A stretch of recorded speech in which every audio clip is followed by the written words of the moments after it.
সকালবেলা ফুল তুলতে ছাদে এসেছি, আর দেখো রজনীগন্ধাগুলো কি সুন্দর ফুটেছে।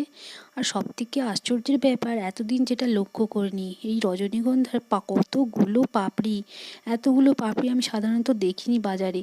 আর এইদিকে দেখো ডায়ান্থাসের একটা মাত্র ফুল ফুটেছে, 10খানা চারা নিয়ে এসেছিলাম, তার মধ্যে মাত্র 3টা চারা বেঁচেছে, আর একটাতেই ফুল ফুটেছে। এই এতগুলো ফুল ছাদ থেকে তুলে নিয়ে যাচ্ছি পুজো করব বলে। আজকে গেলেই রজনীগন্ধার একটা কি সুন্দর মৃদু সেন্ট পাওয়া যায়, তাই গোপালকে প্রথমে এই রজনীগন্ধা ফুলটা দিলাম। আর এদিকে কাল সরস্বতী পুজো, সব বাজার করা হয়েছে। ছোট্ট একটা সরস্বতী ঠাকুর গত বছর কিনেছিলাম, সেটাই পুজো করব। আর দেখো নিচে এসেছি, নিচে বলতে পারবে এই গাছটা কী ফুলের গাছ?